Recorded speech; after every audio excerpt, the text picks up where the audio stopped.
వారి కష్టాన్ని నేను చూశాను. അവരുടെ സങ്കടം ഞാൻ അറിയുന്നു. వారి నిరాశ నేను చూశాను. അവരുടെ നിലവിളി ഞാൻ കേട്ടിരിക്കുന്നു. వారి యొక్క పిలుపు నేను విన్నాను. ഊഴിയ വിചാരകന്മാർ അവരെ ഞെരുക്കുന്ന ഞെരുക്കം ഞാൻ കണ്ടിരിക്കുന്നു. ఇదిగో వారిని పరిపాలిస్తున్న వారు వారిని బాధపెడుతున్న బాధ నేను చూశాను.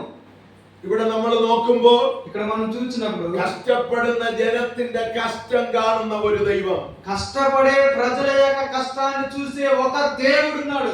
സങ്കടപ്പെടുന്ന ജനത്തിന്റെ സങ്കടം കാണുന്ന ഒരു ദൈవం, మరి నిరాశపడుతున్న ప్రజల యొక్క నిరాశను చూసే దేవుడు ఉన్నాడు. ഞെരുക്കപ്പെടുന്നവരുടെ ഞെരുക്കം കാണുന്ന ഒരു ദൈవం, ఇబ్బంది పడుతున్న ప్రజల ఇబ్బందిని చూసే ఈ దేవుడు ఉన్నాడు. ജീവിതത്തിലെ സങ്കട നിമിത്തം നിലവിളിക്കുന്നവരുടെ നിലവിളി കേൾക്കുന്ന ഒരു ദൈവം, జీవితంలో మరి నిరాశపడిన వారి పిలుపుని వినే దేవుడు. ആ ദൈവം മോശയോട് പറഞ്ഞു, ఆ దేవుడు మోషే అనే నాయకుడితో ഈ మాట్లాడుతున్నాడు. സങ്കടപ്പെടുന്ന ജനത്തെ ഞാൻ വിടുവിക്കും, ఈ ఇబ్బందికరంగా ఉన్న ఈ ప్రజలను నేను విడిపిస్తాను. ഈ ഞെരുക്കപ്പെടുന്ന ജനത്തെ ഞാൻ വിടുവിക്കും, ఈ కృంగిపోయిన బిడ్డలను నేను విడిపించగలను. ഈ ഞെരുക്കം അനുഭവിക്കുന്ന ജനത്തെ ഞാൻ വിടുവിക്കും, ఈ కృంగిపోయిన బిడ్డలను నేను విడిపించగలను. ഈ ജനത്തിന്റെ കണ്ണുനീര് എനിക്ക് കാണാം, ఈ ప్రజలు పెడుతున్న కన్నీరు నేను చూస్తున్నాను. ഈ ജനത്തിന്റെ നിലവിളി എനിക്ക് കേൾക്കാം. ఈ ప్రజలు ఏడుస్తున్న ఏడుపు నేను వింటున్నాను. ഇന്ന് രാത്രി ഞാൻ ഇത് പറഞ്ഞുകൊണ്ടിരിക്കുമ്പോൾ ఇది నేను మాట్లాడుచుండగానే നിങ്ങൾ അനുഭവിക്കുന്ന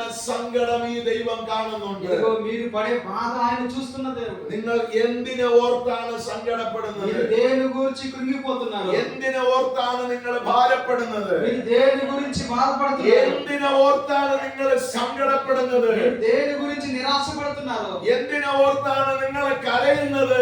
మీరు దేని గురించి ఏడుస్తున్నారు? ഈ ദൈവം അത് അറിയുന്നുണ്ട്.